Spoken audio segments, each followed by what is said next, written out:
Hello friends, Heidi here from Rain Country. God is good all the time. And today I need to make some more of my mixed spice blend. And what I use this for is I like to add it to my latte blend, my jet fueled latte blend recipe. And I have a video on that I'll go ahead and link to right up here on how you can make your own jet fueled latte blend. And I do have a previous video on the mixed spice, but I thought it would be a good idea to reshoot this with a little bit better lighting and some new ideas that you can add to your mixed spice blend. And also because I get a lot of people that just don't really follow the way I do things when it comes to making recipes, which by the way is why I started a YouTube, because I make recipes up as I go, and in a lot of cases I really don't measure anything. So I'm going to do my best to give you at least some basic measurements that you can work off of. And the other reason why I do things the way I do to share with other people is because I don't want you to think there's one set right way that you have to do all your specific measurements. I know it's great to have a base to start from, because that's when I'm doing something new, that's what I like to have. But from there you should be able to take something and just make it all your own by adding or subtracting however much you want of each thing, or completely eliminating something or adding something completely new. I like to add it to some teas. Maybe I made a batch of some peppermint tea, you know, my own homegrown home blend of mint tea that I got over here, or any of these other blends that I like to do. And maybe sometimes I just feel it needs a kick to it. So I'll add a teaspoon, tablespoon to my pot, just depends on how much I want at a time, and of the spice blend, and it just makes it, just gives it that kick it needs. I also, on those rare occasions I do sometimes still drink black coffee. I love coffee, but I don't need it. I certainly don't need it. I just like the flavor of black coffee, especially when I add some of my mixed spice blend to it, and especially this time of the year. And it is this time of the year that these kind of spices, why do they come into play quite a bit? The cinnamon and the ginger and so on. Well, it's because it's when we need it the most to help build our immunities. During this time of the year, we're lacking more vitamin D and things like that from lack of sun exposure, and more people around us are getting sick, and having all these spices in our diet on a daily basis will help build those immunities to keep us from getting sick. So let's get started and I'll show you what I got going on. Okay, what I want to start with, because I'm going to make a whole quart jar of this stuff. So to blend it, it's easier to use a half-gallon jar. Now, if you're only wanting to say maybe make a pint-sized jar because you don't think you're going to use it as much as I do, then you can blend it in a quart jar. Whatever you choose to do, the easiest way to go is to get something that's twice the size of the amount you want to mix in. So I'm doing a whole quart, and my main ingredient that I use in this is going to be cinnamon. And so because I always just kind of throw this together as I go, I'm going to do the best I can to start with parts to give you an idea. So I'm going to start with 1 cup of Ceylon cinnamon. Now if you're eating a lot of cinnamon like I do, it's recommended you go with Ceylon cinnamon. You don't want to consume high quantities of cassia cinnamon. Small quantities aren't bad for you. You know, in fact, cassia cinnamon has certain benefits that Ceylon cinnamon doesn't. But if you're like me and you consume a lot of it, it's best to go with the Ceylon cinnamon. Now I'm going to go ahead and add a 2nd cup, because I already know right off the bat that's not going to be enough. So from here, I'm hoping I can give you an idea of how much of the other ingredients in parts. So right now I have 2 cups of the Ceylon cinnamon, and this is organic. And by the way, most of these kind of spices are ones I have to buy. I don't grow them.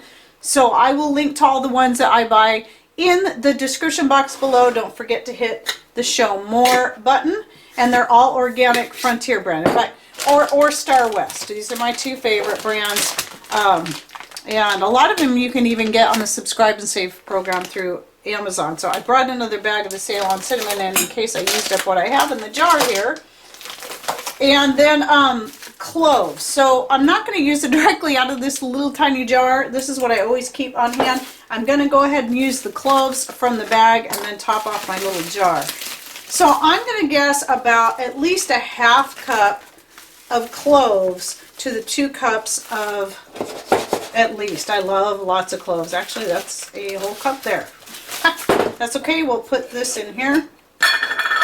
You can get a little carried away with the cloves, and then it makes your mouth numb. Okay, so half cup of cloves. All right, and into that, let's go at least a half cup of the ginger. Again, start with this as a base and then play with your ingredients as you go. And this ginger is kind of clumpy, so we're gonna, this is again organic ground ginger. Let's break up some of those clumps in there. So half cup of that. Okay, and so we got the ginger, we got the cloves, we've got the cinnamon. Those are the main things I like to add. And then cayenne pepper is the next. So this is going to be obviously a matter of choice. If you don't like spice, if you don't like hot, you're not going to want to add this. Let's start with a 1/4 cup. I usually go with, you know, about half as much of the cayenne pepper as I do the ginger and the cloves. Okay, so there's the 4 ingredients I most like to add to my mixed spice blend. Okay, so we got the cinnamon, we got 2 cups, I got a half cup of cloves, a half cup of ginger, and a 1/4 cup of the cayenne pepper. Which oftentimes what I end up doing is adding more cayenne pepper anyway. Now, something new I'm going to try is, I came across this, I forgot that I had. It is a vanilla powder that I got free on one of the batches of vanilla beans I ordered a while back. So I'm going to go ahead and dump that in there because I think that'll make an interesting flavor. It all smells so wonderful. And now, before I mix it up, let's talk a little bit about some other options. So we've got turmeric is another option you can add.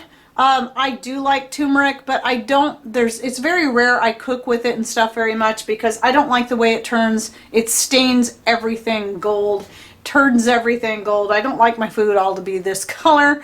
And then when I add it to drinks, it tends to, you know, it tends to stain your lips and your teeth a little bit. And I personally don't like that. But when I'm, one thing I do like to use it in is my homemade mac and cheese. I'll go ahead and link to my recipe right up here. And another thing about my recipes, they change all the time. So that's a basic recipe, and I don't do it the same every time. Another thing I really like to add to my mixed spice blend are orange peels. Now, the reason I don't want to add it to my main blend is if I'm using it in my jet-filled latte, I tend to already mix the orange peels in with the jet-filled latte. So I'm probably going to leave that out of this. Some other ideas would be a lemon peel. But now I don't recommend using grapefruit peel because it's going to be too bitter. Nutmeg, if you want to grind it yourself and you want to make just a small batch at a time, then I recommend nutmeg. But nutmeg is one of those things that is best to grind yourself and grind it fresh when you're using it. So you can see here I've got whole organic nutmeg, and here's the one that I've been working on. Okay, and I also, here's another one. I guess I had a couple in here. I have 3 in here that I've started. But anyway, it's best when it's fresh ground. It's healthiest that way. And also, nutmeg is very expensive these days, not like years ago when I first started buying the powdered nutmeg. It used to be a lot less expensive. And then another thing would be allspice. Obviously, you'd want it ground up to add to your mix, but again, I think allspice is something that's best if you just grind it as you need it. Now, the next thing you want to do after you've got your spices all in there that you know you want for sure, then just shake your jar. Shake it. I usually do it all different ways. I'll go this way, and then tilt it back and forth like this until you know, and then kind of move in a circular motion. That works really well too. And then you should see that it's really well blended. That is the easiest way to mix that. And again, I talked about this in many other powdered type videos, anything I'm mixing, you know, whether it be tooth powder or anything.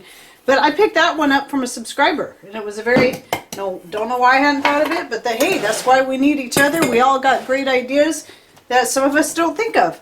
Okay, then put your funnel back onto your mixed spice and go ahead and dump that in there. That should fill that up to the top and then some, because I have a little bit left in there.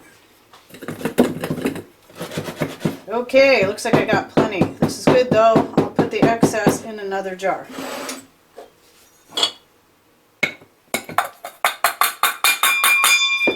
Alright, and there we have it. There is the mixed spice blend.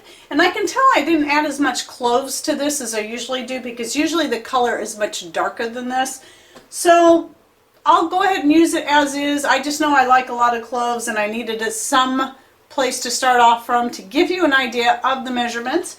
And also I do get questions about the different lids that I use, and I wanted to show you that you might not be able to tell, but these are actually craft lids. I'll go ahead and link to what I can on down below. A lot of them I've got from Amazon. You have to know these are craft lids. They're not intended for food purposes. But like with this one, I'm not sure that you can tell by this with the spice all over it. But I like to coat the inside of the lid with a little bit of organic beeswax, and that will help protect the food. I don't think it's going to be any less safe than using, you know, a plastic lid on your jars. Obviously glass, like you would get with your Fido jars, is going to be the safest, or even stainless steel if you can find it. But I'm not worried about that. I put a little beeswax to coat it to help protect the food, and I don't see any big deal. I like using the lids for anything like this, anything where I've got it sitting out, just because it looks nicer than a canning lid. But if I could afford it, I would buy a whole bunch of Fido jars or the WEC jars and store my stuff in that, because I love them and they're pretty, and I think that's the safest, healthiest way to go, but not everybody can afford that. Of course, buying the expensive lids is not, buying the craft lids isn't cheap either, but I kind of picked up a bunch, you know, picked them up here and there through the years, and I just like the look of them because it's very rustic, and yeah.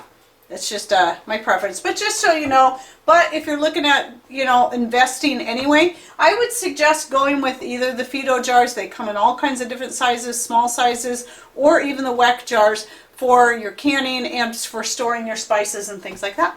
Okay, well, I hope you enjoyed this video and that you learned something new. And go ahead and give your spice blend a try.